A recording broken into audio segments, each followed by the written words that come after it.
saya Dadan Hamdani. Saya pendamping sosial PKH Kecamatan Bojugenteng, Kabupaten Sukabumi, Provinsi Jawa Barat. Saya merupakan salah satu peserta Diklat Pencegahan dan Penanganan Stunting angkatan ke-50. Pada kesempatan ini saya akan menyajikan sebuah video simulasi cara menyampaikan materi modul 3 tentang pencegahan dan penanganan stunting melalui pemenuhan kesejahteraan ibu hamil. Sesi kedua tentang mendukung ibu hamil mengakses informasi dan layanan yang tepat. Langkah kedua tentang mencari informasi yang tepat untuk ibu hamil.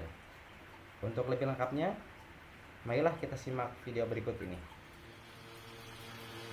Saya ucapkan terima kasih kepada ibu yang masih semangat mengikuti pembahasan materi pada pertemuan hari ini, yaitu membahas modul 3 tentang pencegahan dan penanganan stunting melalui pemenuhan kesejahteraan pada ibu hamil.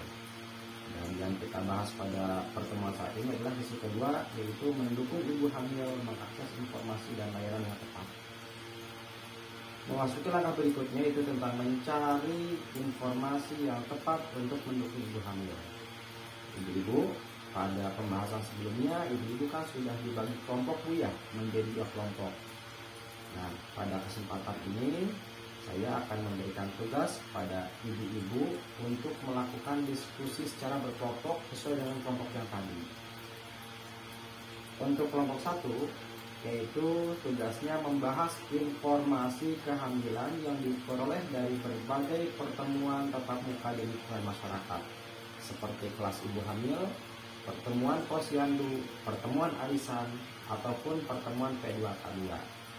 Dan kelompok 2, tugasnya adalah membahas informasi kehamilan yang diperoleh dari media cetak ataupun media online, seperti majalah, koran, kemudian internet, WhatsApp group, dan lain-lain.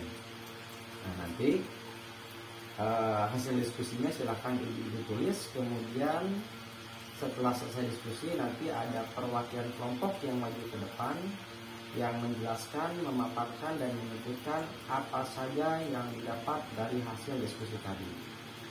Baik, saya berikan kesempatan kurang lebih 3 menit ke depan, dan diskusi bisa dimulai dari sekarang.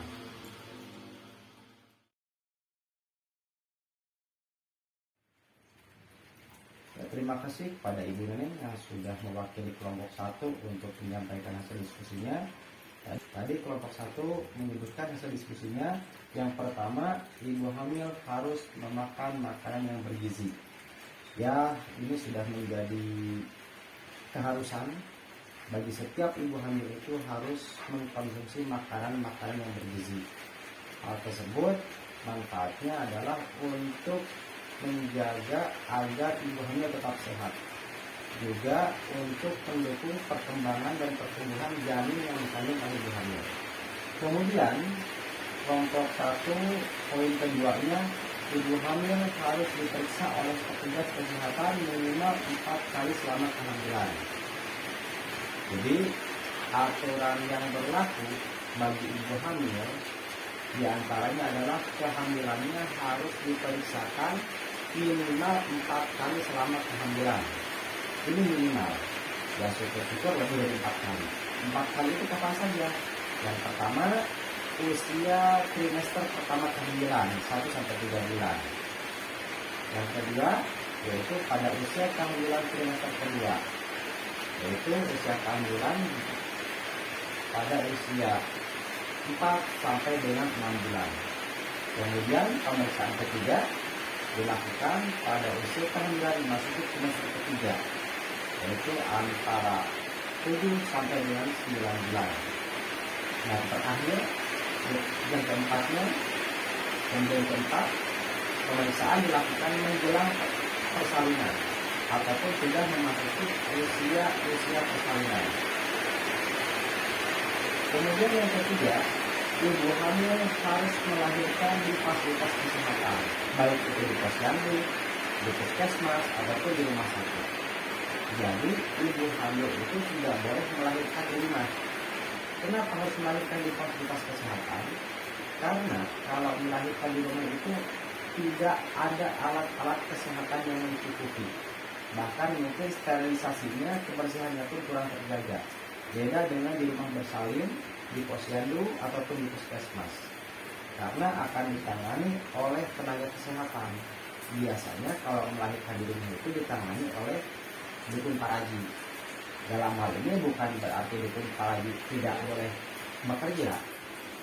Boleh-boleh saja, hanya dalam hal itu dukun paraji bertindak sebagai mitra bidan ataupun mitra tenaga kesehatan dalam proses persalinan ibu hamil.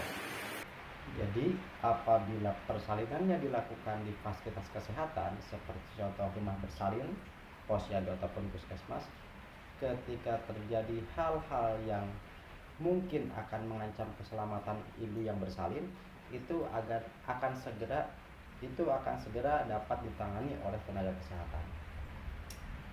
Baik, itu hasil diskusi yang disampaikan tadi oleh Ibu Neneng kelompok 1. Kemudian hasil diskusi kelompok 2 yang tadi disampaikan oleh Ibu Esi. Yang pertama, ibu hamil harus terbiasa menjaga kebersihan diri dan istirahat yang cukup. Memang betul bahwa ibu hamil itu harus menjaga kebersihan dirinya.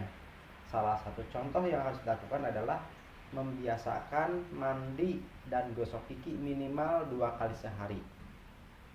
Kemudian istirahat yang cukup. Jadi batasi kegiatan-kegiatan ataupun pekerjaan di rumah. Usahakan suami ataupun anggota keluarga yang lain membantu pekerjaan ibu hamil sehingga ibu hamil memiliki waktu yang cukup untuk beristirahat. Kemudian poin kedua yang tadi disampaikan oleh Ibu Esi, ibu hamil selain harus memperhatikan kesehatan fisik juga harus menjaga kesehatan mental. Ya, selain kesehatan fisiknya diperhatikan dengan cara menjaga kebersihan, memakan makanan yang bergizi, ibu hamil juga harus bisa menjaga kesehatan mental. Jangan sampai pikirannya terbebani, merasa sedih ataupun merasa stres, karena itu akan berpengaruh buruk terhadap perkembangan janin yang ada di dalam perutnya.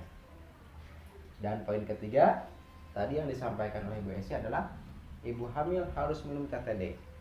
Ya, karena selama kehamilan itu mengalami perubahan fisik sehingga keluhan-keluhan kesehatan yang dikeluhkan oleh ibu hamil akibat kekurangan darah itu dapat dihindari, yaitu dengan meminum tablet tambah darah. Tablet tambah darah ini bisa diperoleh secara gratis di puskesmas ataupun di posyandu.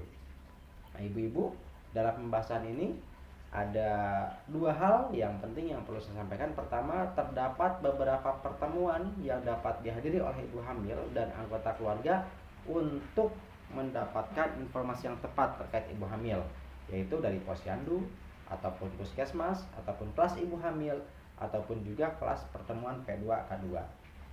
Kemudian yang keduanya, penting bagi ibu hamil untuk mengikuti pertemuan tersebut agar anggota keluarga dan masyarakat mampu mendukung ibu hamil. Dalam pembahasan ini, apakah ada yang perlu ditanyakan? Kalau tidak ada yang ditanyakan, akan kita lanjutkan pada pembahasan berikutnya.